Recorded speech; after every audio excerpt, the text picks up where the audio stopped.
당신 2달 후면 퇴직인데 아직 내야 될 돈도 많고 노후도 걱정이네요.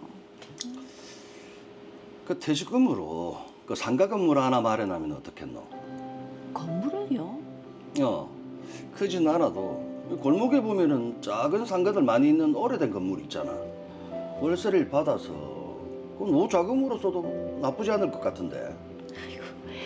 그런 건물이 있을라나? 찾아봐야지. 그래, 이쪽이 아직.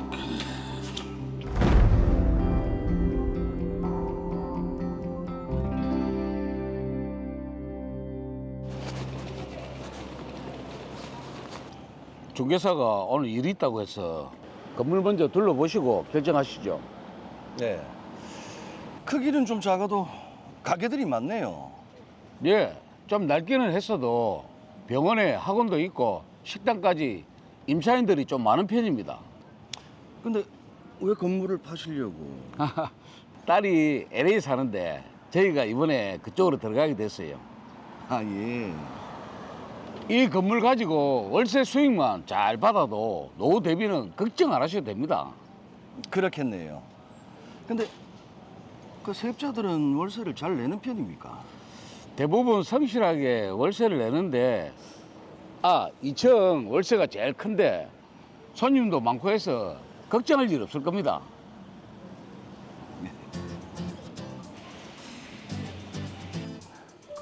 저는 아내와 상의 끝에 로이어 상가 매매 계약을 하기로 했습니다.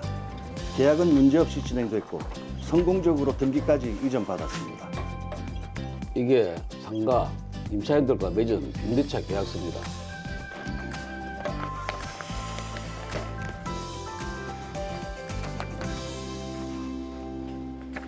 꼼꼼하게 잘 챙겨주셨네요. 그런데 말이죠.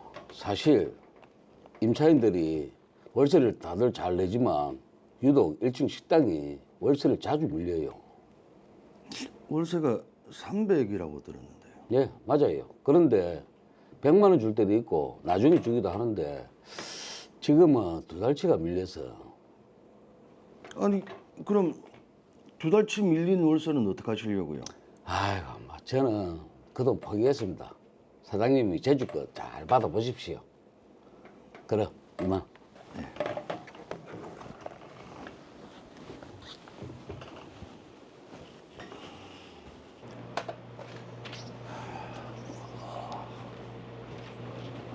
안녕하십니까. 제가 이번에 이 건물을 인수하게 돼서 인사차 왔습니다. 건물주 바뀐다고는 들었는데 잘 부탁드립니다. 계약은 기존대로 유지가 될 겁니다. 그리고 가게 운영하시면서 건물에 무슨 문제가 생기면 언제든지 연락 주십시오. 예, 알겠습니다. 근데 이전 건물주한테 들어보니까 월세가 2달치가 밀렸다고 하던데. 그 장사가 안 돼서 조금만 기다려 주시면 금방 해결할 겁니다. 예전에도 저희가 가끔 월세를 밀리긴 했어도 빠뜨린 적은 없습니다. 부탁 좀 드릴게요. 뭐 일단 알겠습니다. 가게가 아주 이쁘게 잘 돼 있네요. 예. 매달 월세가 꼬박꼬박 잘 들어오네요. 그 호실별로 밀린 거 없는지 잘 살펴보고. 102호가 식당이라고 했죠. 여기는 매번 월세가 늦네요. 월세를 나눠서 줄 때도 많고요.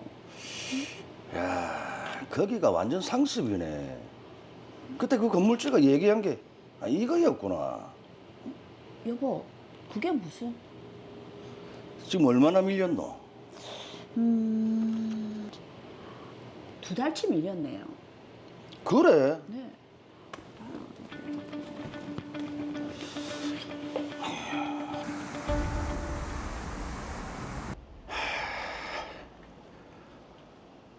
어제 월세가 들어왔어야 되는데 밀렸다 이거지. 벌써 1,000만 원인데 어휴, 이대로는 안 되지. 꽤 밀렸네요. 아니 102호 사장님, 월세가 밀리는 것도 한두 번이지. 이거 너무하시는 거 아닙니까? 자그마치 1,000만 원에 그전 임대인한테도 600만 원이나 밀렸잖아요. 요즘 장사가 힘들어서 아니 식당에 손님이 이렇게나 많은데 그걸 변명이라고 하십니까? 장사가 잘 돼도 직원들 인건비며 세금이며 뭐 들어가는 게 좀 많은 줄 압니까? 아이 그리고 전 건물주한테는 밀린 월세 600만 원은 제가 따로 갚겠습니다. 아 사장님한테는 나머지 1000만 원만 주면 되는 거 아닙니까? 사장님 참 뻔뻔하시네. 그 전 건물주가 월세를 못 받아서 지쳤다면서 밀린 차임 저보고 다 받으라고 했습니다. 그러니까 그 전 건물주한테 밀린 600만 원까지 1600만 원 오늘 당장 입금하세요. 안 그러면은 내 오늘 여기서 한 발짝도 안 움직일 겁니다. 뭐라고요? 사장님 이거 건물주 행보인 거 아시죠? 자꾸 이렇게 버티시면 저 경찰 부를 겁니다. 아 나가세요 어서.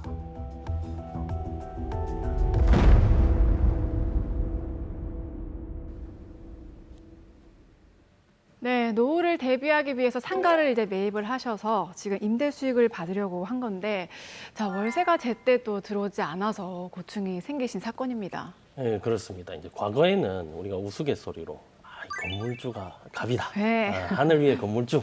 뭐 이런 말까지 있었잖아요. 네. 요즘은 좀 상황이 다른 것 같아요. 특히 이제 상가 임대차의 경우 이제 경제 상황이 어렵다 보니까 월세, 그러니까 월차임을 이제 제때 못 내는 임차인들이 꽤 있습니다. 네. 그렇다 보니까 실제로 요즘 그 임대인들의 고민이 참 많다고 해요. 자, 어쨌거나 지금 민규영 씨가 밀린 월세가 1000만 원이 넘는데 이게 좀 소송을 하는 게 나을까요? 물론 이제 임대인은 그 임차인을 상대로 이제 연체된 차임을 달라고 청구할 수 있습니다. 하지만 이제 임대차 계약이라는 게 어떻습니까? 이게 최소 이게 짧게는 한 1, 2년, 네. 길게는 5년에서 10년 가까이 이렇게 장기간 유지되잖아요. 그래서 서로 간에 이런 신뢰관계가 요구되는 계약이거든요. 드라마에서 보면 이미 이 김경남 씨의 인내심은 한계에 이르는 걸로 보입니다. 이 1000만 원을 달라고 소송을 제기해도 이 민규영 씨가 계속 돈을 안 내고 버티게 되면 연체 차임만 계속 불어나고 서로 간의 그 신뢰만 깨지게 되겠죠. 그렇죠. 그럼 지금 어떻게 하죠? 보통 월세가 밀리면 보증금에서 흔히들 우리가 깐다고 하죠. 공제를 그렇게 하는데 그런 방법은 안 됩니까? 당연히 그 방법 사용할 수 있겠죠. 하지만 이제 보증금에서 이 공제되는 월 차임은 이제 좀 한계가 있거든요. 제가 조사해 보니까 이게 드라마에서 보증금은 2천만 원, 월 차임은 300만 원이었습니다. 네. 이 보증금이 좀 적은 대신에 월세가 높은 구조였던 것이죠. 그렇다면 이제 임차인 민규영 씨는 아마 이 보증금을 다 까먹을 때까지 다 버틸 수 있을 것으로 보이는데 그렇게 되면 소송을 제기해도 그 소송 중에 보증금이 없어질 때까지 다 버티게 되면 임대인 김경남 씨에게 오히려 손해가 발생할 수가 있습니다. 자, 정말 뭐 이러지도 저러지도 못하는 그런 상황인데, 자, 저희가 예전에 이런 상가 관련 분쟁을 다룰 때 상가 같은 경우에는 3기 이상 차임이 연체가 되면은 계약을 해지할 수 있다고 들었던 것 같거든요. 이 경우에도 계약을 해지할 수 있나요? 그렇습니다. 이 3기 이상 차임이 연체되면 임대인은 이제 계약을 해지하고 임차인을 상대로 이제 건물의 인도를 구할 수 있습니다. 그런데 이제 드라마의 경우에는 문제가 하나 있습니다. 자, 어떤 문제일까요? 혹시 전 임대인인 최영식 씨에게 밀린 2달치 월세가 문제일까요? 맞습니다. 이 전 임대인에게 밀린 2달치 월세는 그 전 임대인 이 최영식 씨와 임차인 민규영 씨에 대한 그 채권이잖아요. 예. 그러니까 이 최영식 씨의 권리라는 점이죠. 그런데 지금 그 건물 소유권이 이전이 됐지 않습니까? 그럼 예전 소유주가 가지고 있던 그 임대인으로서의 지위가 그대로 승계가 되는 걸로 알고 있는데 당연히 전 주인이 가지고 있던 그 차임에 대한 권리 그것도 당연히 승계되는 거 아닙니까? 좋은 지적이신데요. 일단 건물의 소유자가 변경되면 임대인의 그 지위가 새 건물주에게 승계되는 거는 맞습니다. 네. 그렇죠? 하지만 이게 전 소유자의 그 연체 차임 채권까지 이제 당연히 승계되는 것은 아니거든요. 이걸 이제 새 주인이 이제 승계를 받으려면 이 별도의 절차가 필요합니다. 연체 차임까지 가져오려면 새로운 절차가 필요하다. 어떤 절차입니까? 이 현 임대인인 김경남 씨는 전 임대인 그 최영식 씨로부터 원래 그 임차인 민규영 씨에 대한 그 과거 2달치 연체 차임을 채권 양수하는 그런 절차가 필요합니다. 자, 최영식 씨가 밀린 월세 받는 걸 포기했다라고 하면서 김경남 씨에게 받으라고 했는데 이뿐만이 아니라 어떤 그 뒤에 과정이 더 필요한 거네요. 네, 물론 과거에 그렇긴 했죠. 예. 뭐 이 건물 넘길 때 과거 못 받은 거 이제 새 주인이 받으세요 이렇게 했는데 하지만 그렇게 그것만으로는 좀 부족하고요. 이 정식으로 이 채권 양수 양도 계약을 일단 체결한 다음에 그 사실을 임차인 민규영 씨에게 통지를 해야 합니다. 그래야 비로소 이 연체차임 채권이 새 임대인에게 온전히 양도 승계될 수가 있는 것이죠. 자, 그러면은 이 채권 양도 양수 절차, 그 절차를 좀 상세하게 좀 말씀을 해주시죠. 그렇게 복잡하지 않습니다. 이 김경남 씨가 최영식 씨에게 연락을 해서 계약서를 작성하시면 됩니다. 그리고 그 사실을 임차인 민규영 씨에게 통지를 하면 되는데요. 여기서 이제 채권 양도의 통지 의무자는 원칙적으로 양도인인 이 구소유자 최영식 씨가 됩니다. 네. 만약 이제 현재 임대인인 이게 김경남 씨가 통지하려면 최영식 씨로부터 양도 통지 대리권을 받으셔야 합니다. 자, 그러면 민규영 씨가 이제 전 건물주죠. 최영식 씨에게 밀린 월세를 주겠다고 한 말이 맞는 말이네요. 그러니까 일부는 이제 맞다 이렇게 볼 수가 있겠습니다. 예. 자, 그러면 김경남 씨는 이제 대응을 어떻게 해야 되죠? 일단 크게 두 가지로 나눠서 대응을 고민해 볼 수가 있겠는데요. 네. 하나는 자, 임차인 민규영 씨와 임대차 계약을 계속 유지를 하면서 이제 월 차임, 그러니까 밀린 월세를 달라 이렇게 할 것인지, 네. 아니면 민규영 씨와 임대차 계약을 해지하면서 건물을 인도받아야 할 것인지 어떤 걸 선택하는지 여부에 따라서 대응 방법이 달라지게 됩니다.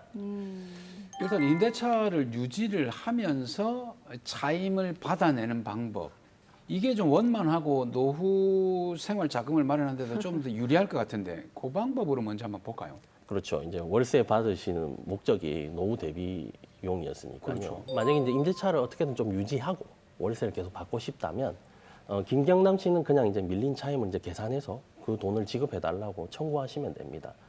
단 이 전 임대인에 대한 연체 차임 부분은 제가 말씀드린 것처럼 채권 양도 절차를 일단 거친 후에 그 금액까지 포함하셔서 청구하시면 되고요. 네. 그러면 지금 현재 상황에서는 1,600만 원. 그러니까 전 임대인한테 밀린 게 600만 원, 현 임대인한테는 1,000만 원이 될 테니까 이렇게 소송을 제기하시면 되겠습니다. 만약에 소송 중에도 이제 차임 연체가 계속된다면 그 금액을 또 이렇게 증액시키면 되는 그런 구조이죠.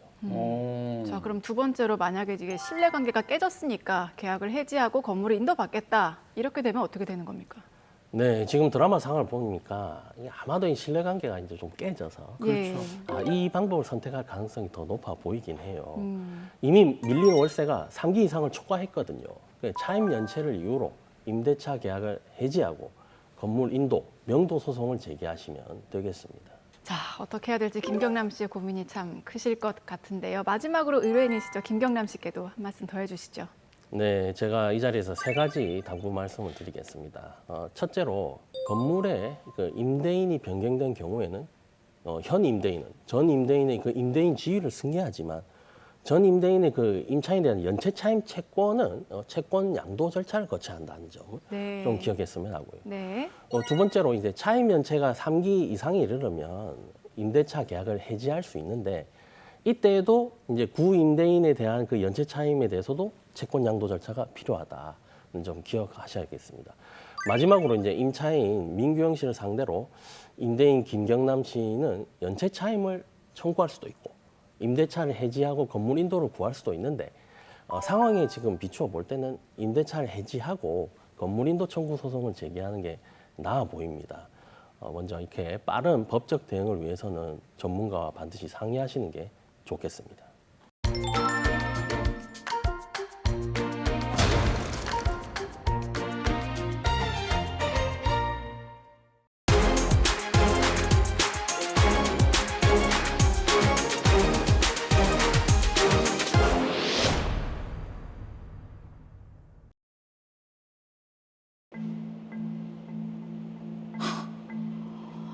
무슨 전화를 이래 많이 했노?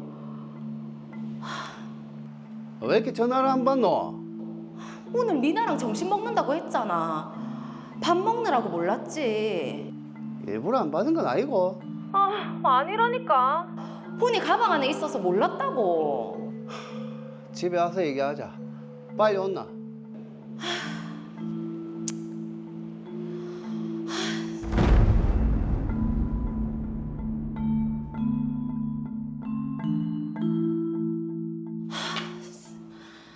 지금 몇 시인데 이제 오노? 4시도 안 됐다. 내가 어디 갈 때마다 문자 하라고 했지?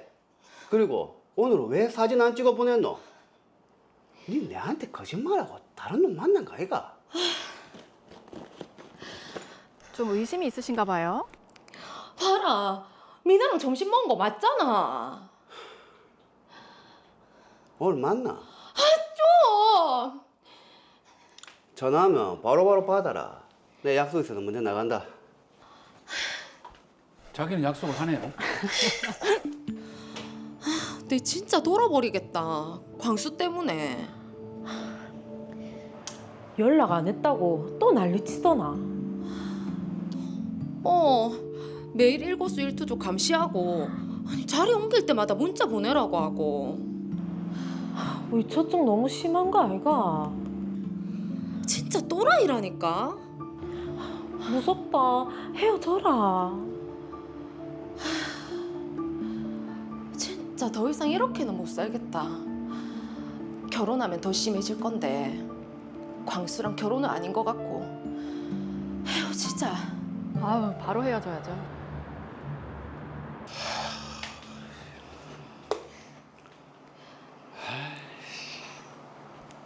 얘기 좀 하자. 피곤한데 내일 하면 안 되나? 아니, 우리 헤어지자. 갑자기 뭔 소리고? 자기 집착 나 더 이상 못 견디겠다. 이쯤에서 그만하는 게 맞다. 지은아, 내가 잘못했다. 아니 다시는 안 그럴게. 매번 그랬잖아. 이건 아닌 것 같아. 이 집 내가 구했으니까 내 집에서 나가둬. 아니 지은아, 다시 생각해봐라. 내 생각 안 바꿀 거니까 나가라고. 아이 늦은 밤에 어디 갈 데도 없고 잠만 자고 내일 일찍 나갈게. 그럼 내일 일찍 나가라.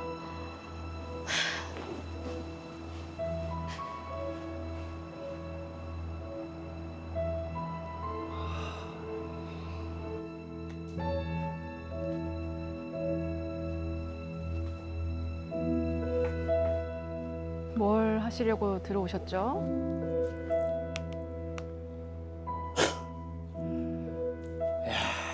뒤에서 내요 엄청 하고 다녔네. 야 오지여, 일 나봐라 오지여. 뭔데? 이 대화가 가관이네. 어? 그거 그냥 친구들끼리 대화한 거다. 아이씨 웃기고 있네. 이씨. 야, 니 내 안 사랑했지? 어? 이렇게 내 욕을 하고 다닐 줄 몰랐네. 어이씨. 아유. 진짜 이게 진짜 말아. 왜 그러는데? 니 내한테 우체증 있다고 그랬지? 어? 니 내 만날 때 바람 안 폈나? 그건 내가 잘못했다고 했잖아. 그리고 다시는 안 그랬고. 그리고 니 내 몰래 유흥업소에서 이런 거 니 주변 사람들한테 다 밝힐까? 어? 그러지 마라. 제발 하지 마라. 여기 있네. 하나. 각서 써라. 각서요. 앞으로 내랑 절대로 헤어지지 않고 내가 부르면 언제든지 내가 있는 곳으로 온다. 무조건 내 말에 복종한다. 어? 그리고 이를 어기고 응하지 않을 시에는 1억을 지급한다. 알았나? 뭐하노 빨리 안 쓰고. 알겠다. 아니, 이게 무슨 노예 계약도 아니고. 남자친구가 내 친구들과 직장 동료들을 잘 알고 있었기에 소문이 날까 두려워 남자친구의 요구대로 각서를 작성해줬습니다. 보지 말고 빨리 써라. 그래. 내 말에 무조건 복종하고.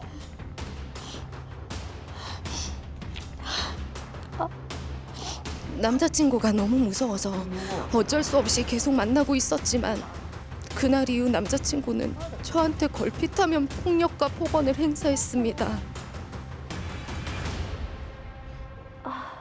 아유.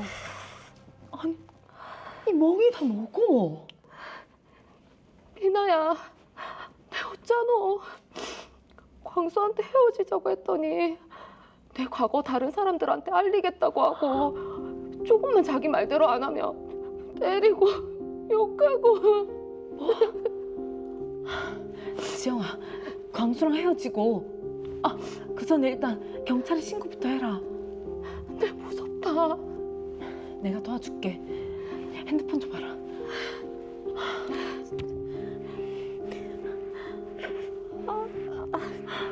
저는 광수를 경찰에 신고했고 경찰은 광수를 스토킹 처벌법 위반, 특수폭행 등으로 입건한 후 저에게 더 이상 접근하거나 연락하지 말라는 잠정 조치 처분을 내렸습니다.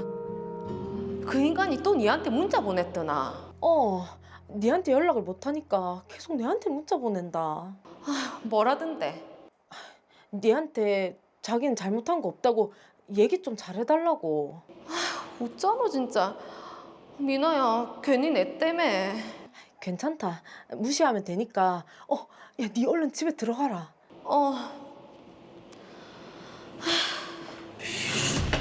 광수, 여기 어떻게? 니 내랑 안 만나주면 내 확 죽어버릴 거다. 광수야, 하지 마라. 제발. 내가 죽겠다는데 뭐? 내가 못할 것 같나? 딱 죽어봐라. 좀 놔둬. 광수야, 제발 좀 놔둬. 왜 그러는데, 광수야.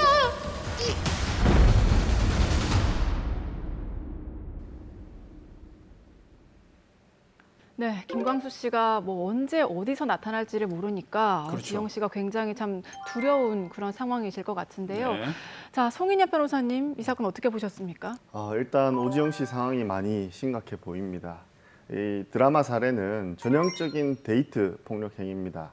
우리가 데이트 폭력이라고 하면 남녀 연인 간의 데이트 관계에서 발생하는 언어적, 정서적, 성적, 신체적 폭력 등을 일컫는 총체적인 의미를 지니는 단어입니다. 네. 우리 법에는 데이트 폭력죄라는 것은 명시적으로 없지만 쉽게 말해서 남녀 연인 관계에서 발생할 수 있는 폭력 행위 전체를 일컫는 말이라고 생각하시면 됩니다. 네. 특히 김광수 씨는 오지영 씨에게 협박을 하면서 무조건 자기를 만나야 한다라며 소위 가스라이팅을 하는데 실제 오지영 씨와 같은 상황에 처하면 심각한 경우에는 본인 스스로가 피해자라는 생각을 못하게 되는 경우도 굉장히 많습니다.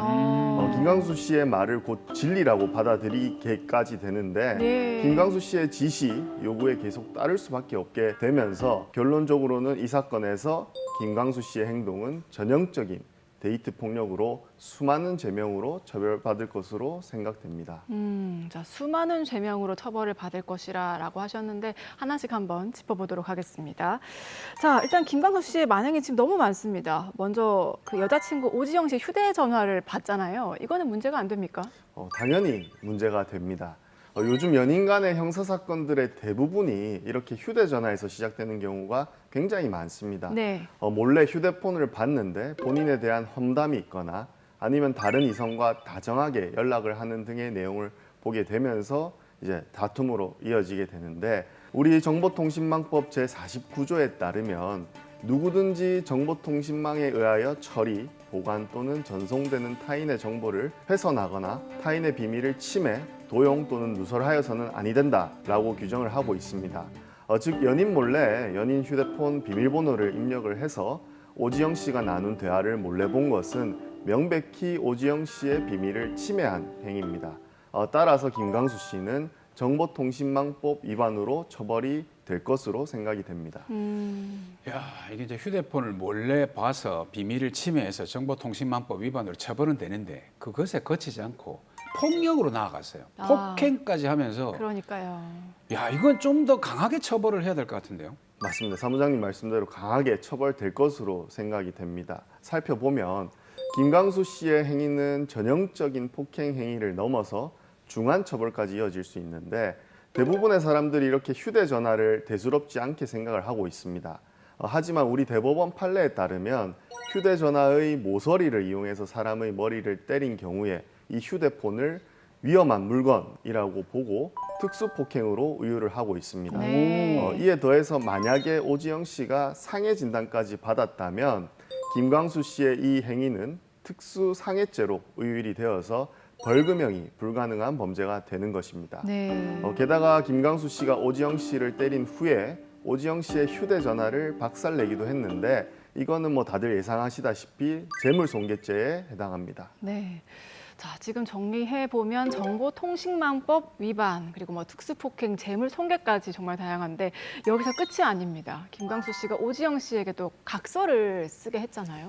참, 그 각서 내용 드라마에서 보셨겠지만 그 내용 자체가 가관입니다. 예. 자신과 절대 헤어지지 않고 자기가 하라는 대로 한다. 그렇지 않으면 1억 원을 줘야 한다. 이 노예 계약도 아니고 이게 말이 됩니까? 말이 당연히 안 되고 아마 보시는 시청자분들께서도 당연히 이런 각서에 따라서 돈을 줄 필요는 없다고 생각을 하실 걸로 생각이 됩니다. 네. 우리 민법 제104조에 따르면 당사자의 궁박, 경솔 또는 무경험으로 인해 현저하게 공정을 잃은 법률 행위는 무효로 한다라고 규정을 하고 있습니다. 오지영 씨는 김광수 씨가 계속해서 너의 과거를 지인들에게 폭로하겠다는 등의 협박으로 인해 안 써도 될 각서를 썼습니다. 네. 그렇기 때문에 이거는 궁박으로 인해 작성한 것으로 현저하게 공정을 잃은 것에 당연히 해당하는 겁니다. 게다가 내용 자체로도 나를 안 만나거나 내 말을 안 들으면 1억이라는 것은 우리 사회의 반사회적인 내용으로 보기 때문에 어느 뭐로 보나 무효에 해당한다고 생각이 됩니다. 네, 이게 또 지영 씨를 협박해서 강요에 의해서 쓴 거니까 강요죄에도 해당하지 않습니까? 예, 맞습니다. 네. 당연히 강요죄도 될 것으로 생각이 됩니다. 오지영 씨는 김광수 씨의 협박으로 인해서 안 써도 될 각서를 썼기 때문에 김광수 씨는 형법 제324조에 따라 강요죄로 처벌될 수 있는 것입니다. 우리 강요죄는 폭행 또는 협박으로 사람의 권리 행사를 방해하거나 법적 의무 없는 일을 하게 하는 행위를 처벌하는 겁니다. 오지영 씨는 법적으로 그런 내용의 각서를 쓸 의무가 없는데도 김광수 씨로부터 그런 각서를 쓰도록 협박을 받았기 때문에 강요죄에 명백히 해당합니다. 네. 자, 정말 이런 상황이 말도 안 되고 무섭기 때문에 지금 지영 씨가 친구 박민아 씨의 도움으로 경찰에 신고를 했습니다. 경찰이 김광수 씨에게 잠정 조치 처분을 내렸는데, 자, 그런데 이게 오지영 씨에게는 연락이나 접근을 지금 못하기 때문에 박민아 씨에게 계속해서 문자를 또 보냈다고 하거든요. 이건 문제가 안 되나요? 안타깝게도 지금 이런 행위를 막을 방법은 현행 법령상으로는 없습니다. 우리 스토킹 범죄의 처벌 등에 관한 법률 제9조에 따르면 스토킹 행위자에 대한 잠정 조치는 피해자 또는 그의 동거인, 가족이나 그 주거 등으로부터 100m 이내의 접근 금지, 그리고 피해자 또는 그의 동거인, 가족에 대한 전기통신기본법 제2조 제1호의 전기통신을 이용한 접근 금지로 되어 있습니다. 네. 즉 오지영 씨의 가족 그리고 동거인에게 연락을 해야 잠정 조치를 위반하게 되는 겁니다. 실제로 최근 전주지법 군산지원에서는 스토킹 처벌법 위반 가해자가 피해자의 지인에게 연락한 것은 스토킹 처벌법 위반에서 상대방 등은 피해자 본인, 피해자의 동거인, 피해자 가족만을 정의하는 개념이므로 지인이나 친구에게 글, 말 등을 도달하게 하는 행위는 스토킹 처벌법에서 정하는 스토킹으로 보기 어렵다라고 무죄 판결을 내렸습니다. 네, 그런 법의 사각지대를 이용해서 또 악용하는 경우도 있을 것 같은데 어쨌든 지금 막을 방법이 없으니까 김광수 씨는 계속 박민아 씨에게 연락을 할 것 같고, 자, 이런 내용을 오지영 씨가 또 알게 되면 친구인 민아 씨에게 얼마나 미안하겠습니까? 당연하죠. 네, 어쩔 수 없이 또 친구를 위해서 결국은 김광수 씨에게 연락을 할 수밖에 없을 것 같아요. 예, 말씀하신 그런 방법들로 사실 악용되는 경우를 제가 실제로 보기도 했습니다. 네. 지인들에게 계속 연락을 하고 그 지인이 굉장히 가까운 사이라면 해당 지인이 피해자에게 계속해서 이런 연락이 온다라고 전달을 하게 되는 것이죠. 제 개인적인 생각으로는 이 부분에 대해서는 입법적인 보완이 좀 필요하지 않을까라는 생각이 좀 듭니다. 네. 물론 이 사건에서 박민아 씨 스스로가 김광수 씨를 스토킹 처벌법 위반죄로 고소하는 방법도 있겠지만 만약 박민아 씨가 오지영 씨와 김광수 씨의 법적 분쟁에 휘말리고 싶지 않은 경우에는 사실상 김광수 씨의 이런 행위를 막을 방법은 전혀 없는 것입니다. 네. 이런 부분 좀 빨리 입법 보완이 좀 이루어졌으면 좋겠습니다. 그러게요. 근데 또 가장 심각한 게 김광수 씨가 그 계속 문자를 보내다가 오지영 씨를 찾아왔잖아요. 찾아와서 자기가 죽겠다라고 협박을 하고 있는 상황인데 드라마상에서는 저희들이 표현에 한계가 있어서 네. 저 정도로 했지만 실제로는 칼을 들고 와서 어머. 자기가 죽겠다면서 지금 협박을 하면서 난동을 피우는데 무슨 일입니까? 야, 이건 좀 심하지 않습니까? 협박이? 예. 예, 당연히 심하다고 생각이 되고 대부분 사람들이 그냥 내가 죽겠다는데 이게 과연 협박이 되냐라는 착각을 하고 계신 상태로 이런 범죄를 저지르는 걸 많이 봤습니다. 그러나 이제 김광수 씨는 칼이라는 위험한 물건을 들고 오지영 씨에게 협박을 했기 때문에 당연히 이것은 특수협박으로 처벌이 되는 것입니다. 네. 김광수 씨가 실제로 죽을 생각이 없이 그런 말을 했다고 보더라도 김광수 씨의 행위는 오지영 씨가 김광수 씨를 더 이상 만나지 않으면 칼로 자해하여 오지영 씨에게 고통을 주겠다는 해악의 고지로 해석될 수 있는 것입니다. 그렇죠, 네. 그렇죠. 실제로 아까 제가 앞서 말씀드렸듯이 많은 데이트 폭력 사건에서 이런 일들이 많이 발생을 하는데 특수협박으로 처벌되고 있다는 점을 명심하시기를 바랍니다. 네, 정말 무서운데요. 자, 어쨌거나 지금 오지영 씨가 김광수 씨를 경찰에 이제 신고를 했고 잠정조치 처분까지 받았는데도 이런 일이 발생을 했거든요. 그럼 지영 씨는 어떻게 대처를 해야 될까요? 당연히 이제 경찰의 피해자로서 신변 보호 요청을 한번 해볼 수 있을 것 같습니다. 그런데 보통 이런 스토킹 범죄 사건의 경우에는 요즘에는 고소를 하자마자 경찰에서 신변 보호 조치를 해주고 있습니다. 다만 안타깝게도 최근에 뉴스에서 여러 차례 보도됐듯이 현실적으로 가해자가 직접 찾아오는 것을 막을 수는 없으므로 본인 스스로를 보호하기 위한 호신 장비를 일단 갖추는 게 필요할 것 같습니다. 네. 법적으로 좀 더 조언을 드린다면 스토킹 처벌법에 따른 잠정 조치에도 불구하고 김광수가 반복적으로 오지영 씨를 괴롭히고 있으므로 이를 담당 수사관에게 알려서 김광수에 대한 구속영장 신청, 청구 절차가 진행될 수 있도록 하는 게 필요할 것 같습니다. 네, 자 데이트 폭력 사건 한번 살펴봤습니다. 이 사건 마지막으로 정리를 한번 해볼까요? 데이트 폭력 사건은 소위 가스라이팅으로 인해서 여러 차례의 범죄가 이루어진 후에 신고되는 경우가 많습니다. 또한 데이트 폭력 사건 특성상 여러 죄명이 적용이 되면서 그 처벌 또한 굉장히 중합니다. 제가 이런 사건들을 상담을 하면서 많이 느끼지만 문제는 점차 이런 데이트 폭력을 하는 연령대가 어려지고 있다는 것입니다. 심지어는 들리기로 초등학생들 사이에도 이런 일들이 일어난다고 합니다. 잘못된 사랑 방식은 사랑이라는 이름 하에 보호될 수 있는 것이 아닙니다.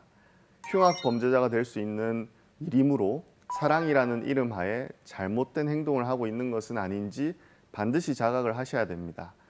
피해자도 경위가 어찌 됐든 연인으로부터 단 한 번이라도 협박이나 폭행을 당했다면 다시 한번 그 연인 관계를 돌아볼 필요가 있다고 생각을 합니다.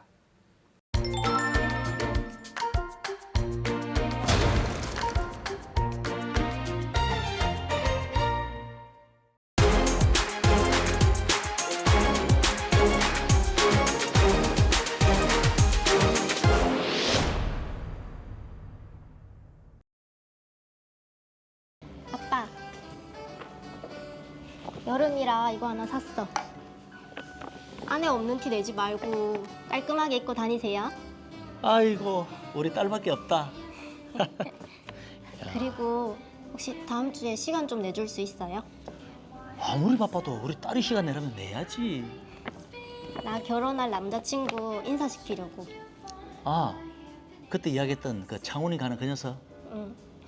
우리 둘이 하나하나 시작해 보려고요. 그래, 아빠도 힘 닿는 데까지는 도와줄게. 고마워요, 아빠. 야, 이거 안 비싸더나? 마음에 들어요? 이거 마음에 드네.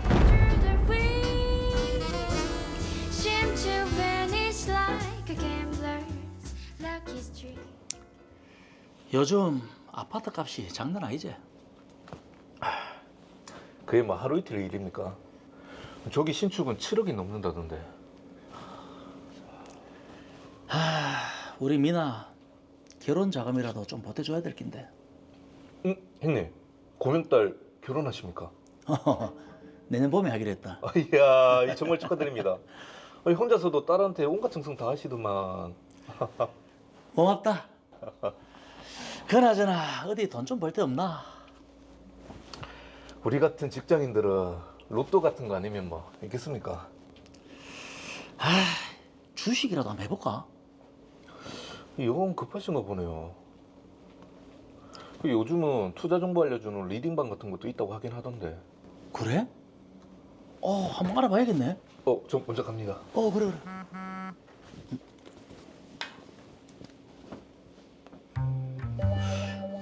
주식 전문가가 투자 노하우를 선별된 소수에게만 제공하는 리딩방이 있다고?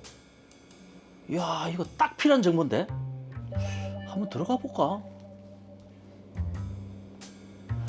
이야, 회원수도 많네. 그래, 주식은 정보가 생명이지. 유료 회원? 그럼 수익도 더 많이 나겠는데? 유료 회원이 돼서 얻은 정보와 추천 종목에 저는 집중 투자를 했습니다.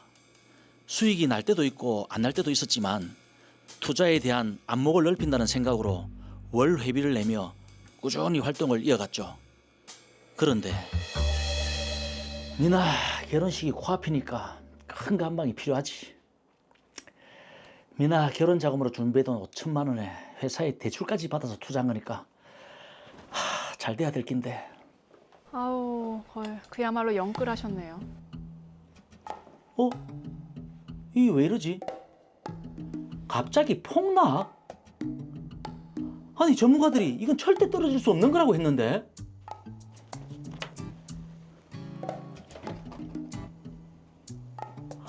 왜 다들 전화를 안 받지?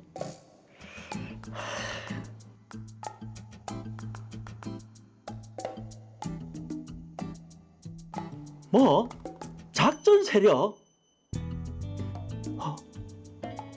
그럼 내 돈 5천만 원은? 예, 거기 경찰서죠. 제가 주식 리딩방 사기를 당했어요. 예. 너무 성급하셨어요. 그렇게 저는 딸 결혼 자금으로 모아놓은 돈 대부분을 날렸습니다. 경찰에 신고도 했지만 돈을 회수하기는 현실적으로 어렵다는 얘기도 들었습니다. 우리 미나 결혼식이 코앞인데 이 일을 이제 어째야 되노 이거. 진짜.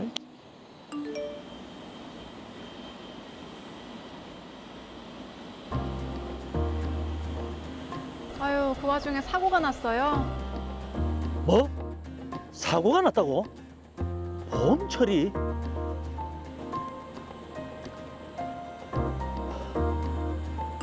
적어도 느낌이 이상한데요.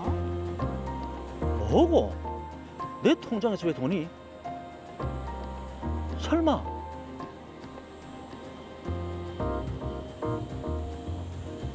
미나야, 네 병원이 가? 아빠, 무슨 소리야? 나 지금 회사에서 일하고 있었는데. 아니, 네 교통사고 났다며. 아니야, 나 지금 회사에서 동료들이랑 같이 티타임 중이었어. 뭐? 어떡합니까? 설마 보이스 피싱? 아빠, 그게 무슨 말이야? 일단 끊어봐라. 거기 로이 은행이죠. 방금 이체된 돈이 보이스 피싱을 당하건데요. 예? 벌써 다 빠져나갔다고요? 미나야, 아빠는 이제 어떻게 해야 되노?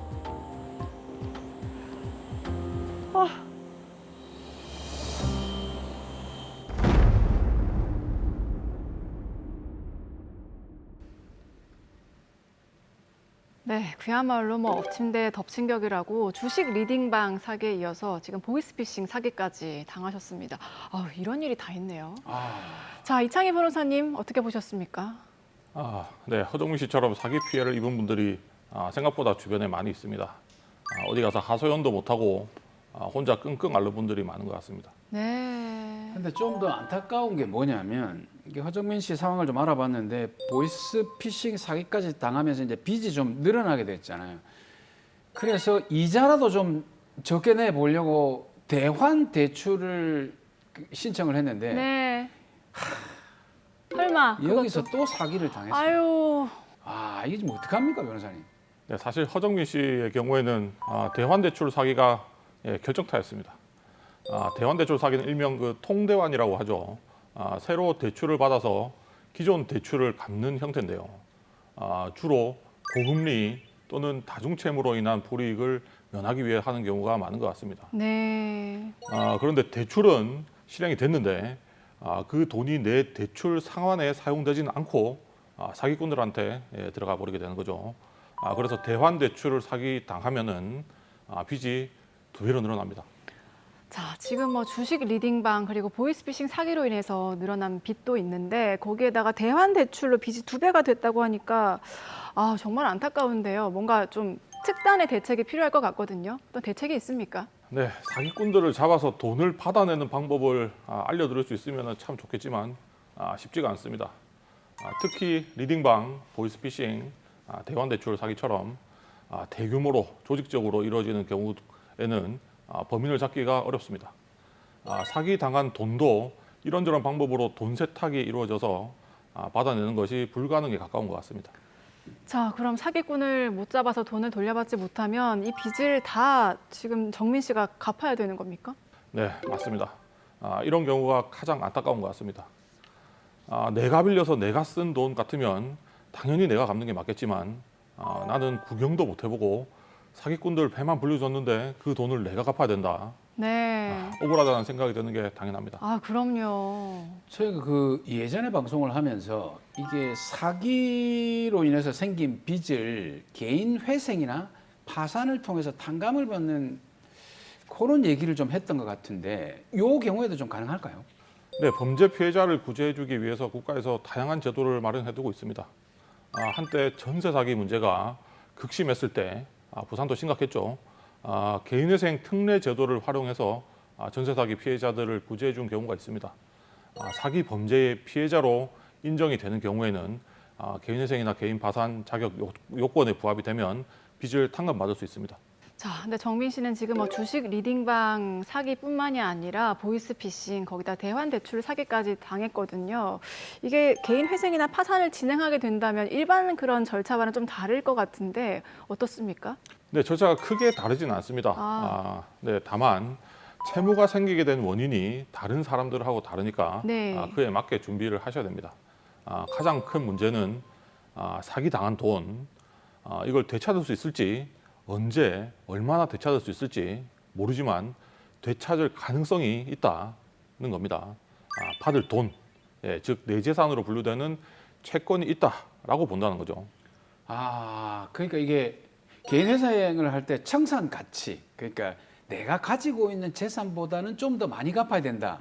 이 원칙 때문에 사기꾼을 잡을 수 있다면 그 돈을 받아낼 수 있으니까 이것도 내 재산, 청산 가치에 포함된다 이 말이네요.